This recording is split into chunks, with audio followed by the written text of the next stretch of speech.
Welcome to మరో కురుక్షేత్రం. నేను Pavani. National top 10 news లో ఇవాళ ప్రధాన వార్తల్ని చూసుకున్నట్లయితే ప్రధాని నరేంద్ర మోదీ ఇవాళ సాయంత్రం 5 గంటలకు లోక్సభలో ప్రసంగించనున్నారు. రాష్ట్రపతి ప్రసంగానికి ధన్యవాదాలు తెలపడంతో పాటు బడ్జెట్ పై మాట్లాడనున్నారు. రాహుల్ గాంధీతో సహా విపక్ష నేతల విమర్శలకు కౌంటర్ ఇచ్చే అవకాశం ఉంది. రేపు ఢిల్లీ ఎన్నికలు జరగనున్న నేపథ్యంలో ఆయన ఏం మాట్లాడతారనేది ఆసక్తిగా మారింది. ఉద్యోగులకు 12 లక్షల రూపాయల వరకు ట్యాక్స్ ఫ్రీ అంశాన్ని పీఎం ప్రస్తావించే ఛాన్స్ ఉంది. హైదరాబాద్ ముంబై మధ్య బుల్లెట్ రైల్ ప్రాజెక్టుకు అడుగులు పడుతున్నాయి. 79 కిలోమీటర్ల దూరం ఉన్న ఈ ప్రాజెక్టు ఫైనల్ లొకేషన్ సర్వే కోసం రైల్వే శాఖ టెండర్లు పిలిచింది. ఈ నెల 24లోగా బిల్లు దాఖలు చేయాలని సూచించింది. బుల్లెట్ రైల్లో 2 గంటల్లోనే హైదరాబాద్ నుంచి ముంబై చేరుకోవచ్చు. ఆ తర్వాత హైదరాబాద్, బెంగళూరు, చెన్నై మధ్య కారిడార్లు నిర్మించాలనే ఆలోచనతో ఉంది. ప్రస్తుతం ముంబై, అహ్మదాబాద్ మధ్య బుల్లెట్ మార్గం సిద్ధమవుతోంది. ప్రపంచ క్యాన్సర్ దినోత్సవం సందర్భంగా హైదరాబాద్ బంజారా హిల్స్ లోని బసవ తారకం క్యాన్సర్ ఆసుపత్రిలో ఉచిత క్యాన్సర్ నిర్ధారణ టెస్టులు చేయనున్నారు. ఇవాళ నుంచి ఈ నెల 28 వరకు ఫ్రీ క్యాంపస్ కొనసాగుతుందని ఆసుపత్రి వర్గాలు తెలిపారు. 10 గంటల నుంచి 1 గంట వరకు ఉచితంగా ప్రైమరీ టెస్టులు, ఆ తర్వాత అవసరమైన పరీక్షలు తక్కువ ధరకు చేయనున్నట్లు వెల్లడించాయి. అంతు చిక్కని వ్యాధి దెబ్బకు పౌల్ట్రీ పరిశ్రమ కుదేలవుతోంది. ఉభయ గోదావరి జిల్లాల్లో 450 వరకు పౌల్ట్రీలు ఉండగా 15 రోజుల్లోనే 40 లక్షలకు పైగా కోళ్లు మృత్యువాత పడినట్లు అంచనా. ఒక్కో కోడి మరణంతో సగటున 300 రూపాయల వరకు నష్టం వస్తుందని రైతులు వాపోతున్నారు. కోళ్ల మరణాలకు కారణాలపై అధికారులు కూడా స్పష్టత ఇవ్వలేకపోతున్నారు. శాంపిల్స్ ని ల్యాబ్ కు పంపించామని నివేదిక రావాల్సి ఉందని చెబుతున్నారు. తెలంగాణలో స్థానిక సంస్థల ఎన్నికల నిర్వహణకు ప్రభుత్వం సిద్ధమవుతోంది. ముందుగా ఎంపీటీసీ, జడ్పీటీసీలకు ఎన్నికలు నిర్వహించి ఆ తర్వాత పంచాయతీ ఎన్నికలు నిర్వహించాలని ఆలోచనతో ఉన్నట్లు తెలిపింది. ఎంపీటీసీ స్థానాల పునర్విభజన కోసం అధికారులు ఇప్పటికే జిల్లాల నుంచి నివేదికలు తెప్పించారు. ఇవాళ అసెంబ్లీ సమావేశం తర్వాత దీనిపై పూర్తి స్పష్టత వచ్చే అవకాశం ఉంది. అటు ఈ నెల 15లోగా ఎన్నికల షెడ్యూల్ విడుదలయ్యే సూచనలు ఉన్నాయి. తెలంగాణలో ఎంటెక్, ఎంఫార్మసీ, ఎంఈ తదితర కోర్సుల్లో ప్రవేశాల కోసం నిర్వహించే పీజీఈసీఈటీ నోటిఫికేషన్ మార్చి 12న విడుదల కానుంది. అదే నెల 12, 17, 19 వరకు దరఖాస్తుల స్వీకరణ, జూన్ 16 నుంచి 19 వరకు పరీక్షలు ఉండనున్నాయి. ఎంబీఏ, ఎంసీఏ తదితర కోర్సుల అడ్మిషన్ల కోసం నిర్వహించే ఐసెట్ నోటిఫికేషన్ మార్చి 6న రిలీజ్ కానుంది. అదే నెల 10 నుంచి మే 3 వరకు అప్లికేషన్లు స్వీకరిస్తామని అధికారులు తెలిపారు.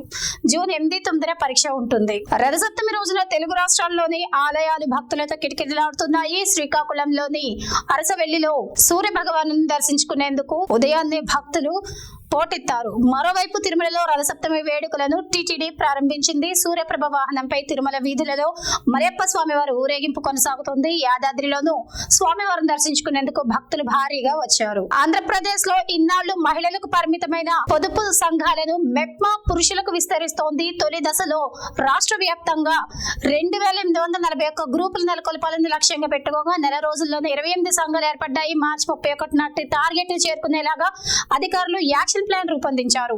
రోజువారీ కూలీలు, భవన నిర్మాణ కార్మికులు, సెక్యూరిటీ గార్డులకు ఆర్థిక స్వావలంబన కోసం పొదుపు సంఘాలు ఉపయోగపడతాయని చెబుతున్నారు. పదవీ విరమణ తర్వాత ఇస్తామంటున్న పదవుల కోసం ప్రధాన ఎన్నికల కమిషనర్ రాజీవ్ కుమార్ బీజేపీ ఒత్తిళ్లకు సాగిలపడిపోయారని ఆప్ కన్వీనర్ ఢిల్లీ మాజీ ముఖ్యమంత్రి అరవింద్ కేజ్రీవాల్ తీవ్ర ఆరోపణలు చేశారు.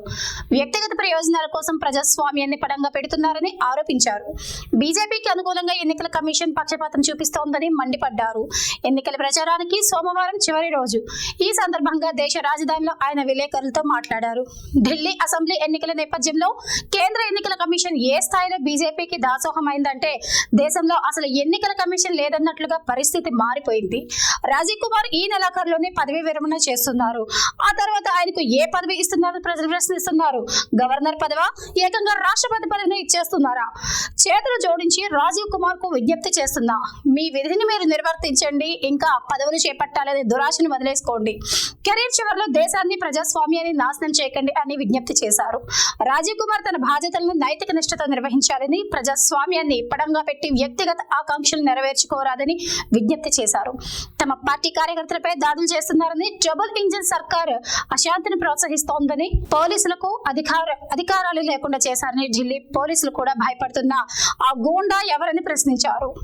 ఎలక్ట్రానిక్ ఓటింగ్ మిషన్ కమిషన్ల ద్వారా బీజేపీ 10% వరకు ఓట్లను రిగ్గింగ్ చేయవచ్చంటూ ఆప్ జాతీయ కన్వీనర్ కేజ్రీవాల్ తీవ్ర ఆరోపణలు చేశారు. అందుకే మీరంతా పెద్ద ఎత్తున ఓటింగ్ కు తరలి రావాలి, ప్రతి ఓటు చీపురు కట్టకే వేయాలి, 15% ఓట్ల ఆధిక్యం వస్తేనే వాళ్ళు ఎన్ని అక్రమాలు చేసినా మన విజయం ఖాయమవుతోంది. వాళ్ళు ఈవీఎంలో ఓడించాలంటే 10% ఆ పైన ఆధిక్యం మనకి అవసరం అంటూ ఓ వీడియో సందేశాన్ని ఢిల్లీ ఓటర్లకు విడుదల చేశారు. మహారాష్ట్ర, హర్యానాల్లో కూడా ఎన్నికల అక్రమాల నేపథ్యంలో ప్రత్యేకంగా వెబ్సైట్ ను కూడా ఏర్పాటు చేస్తున్నామని, పోలింగ్ రోజు ప్రతి అంశాన్ని ఇందులో అప్లోడ్ చేస్తామని చెప్పారు. ఒకవేళ ఈసీ తమ వెబ్సైట్లను గణాంకాల మధ్య తేడా వస్తే అక్రమాలు జరిగినట్లు నిర్ధారణకు వస్తామని చెప్పారు. అలాగే ఎన్నికలకు ముందు బీజేపీ ప్రలోభాలకు చెక్ పెట్టడానికి మురికివాడలోని ప్రజలకు స్పై బాడీ కెమెరాలను పంపిణీ చేస్తున్నామని కూడా వెల్లడించారు. తెలంగాణ ముఖ్యమంత్రి రేవంత్ రెడ్డికి కోపం వచ్చింది. మంత్రివర్గంలో చర్చించకుండానే కులగణన నివేదికలు మీడియాలో ప్రత్యక్షం కావడంపై సీఎం విస్మయం వ్యక్తం చేశారు. అధికారికంగా ఆమోదించకుండానే వివరాలను ఎలా బయట పెడతారు, ఎవరు బయట పెట్టారంటూ సీఎం ఎడాపెడ వాయించేసినట్లు చెబుతున్నారు. కులగణన నివేదికపై తెలంగాణ అసెంబ్లీని ప్రత్యేకంగా సమావేశపరచాలని ప్రభుత్వం నిర్ణయించింది. దీనికి ముందుగా కేబినెట్ సమావేశం నిర్వహించి అందులో ఈ నివేదికను ఆమోదించాలని భావించారు. అయితే ప్రభుత్వ ఆలోచనకు భిన్నంగా కొందరు అధికారులు, మంత్రులు ముందుగానే మీడియాకు లీకులు ఇచ్చారు. దీంతో ముఖ్యమంత్రి రేవంత్ రెడ్డి ఆగ్రహం వ్యక్తం చేసినట్లు సమాచారం. ఇలాంటి చర్యల వల్ల ప్రభుత్వంలో సమన్వయం లేదని ప్రజలు భావించే అవకాశం ఉందని ముఖ్యమంత్రి చివాట్లు పెట్టినట్లు చెబుతున్నారు. దీంతో ఈ రోజు మీడియా సమావేశం ఏర్పాటు చేసిన మంత్రులు కొద్దిసేపట్లో మాట్లాడతారనగా సీఎం సీరియస్ అయ్యారనే సమాచారంతో తమ ప్రయత్నాన్ని విరమించుకున్నట్లు చెబుతున్నారు. కాగా తెలంగాణలో చేపట్టిన కులగణనలో ఆసక్తికర వివరాలు వెల్లడయ్యాయి. రాష్ట్రంలో సగానికి పైగా బీసీల సంఖ్య ఎక్కువగా ఉంది. జనాభాలో సుమారు 56.33% మంది వెనుకబడిన వర్గాలకు చెందిన వారేనని ప్రభుత్వ లెక్కల్లో బయటపడింది. వాస్తవంగా బీసీల జనాభా 46.25% ఉండగా మైనార్టీ బీసీ జనాభాను కలిపితే మొత్తం జనాభా 56.33%కి చేరింది. ఇక రాష్ట్రంలో అగ్రవర్ణాల జనాభా 15.79% ఉంది. ముస్లిం మైనార్టీలు 12.56% ఉంది. ముస్లిం మైనార్టీల్లో ఓసీలు 2.48% నమోదైంది. అదేవిధంగా ఎస్టీలు 10.45%, ఎస్సీలు 17.43% ఉన్నారని తేలింది. ఇందులో ఆయా సామాజిక వర్గాల ఉపకులాల లెక్కలను నమోదు చేశారు.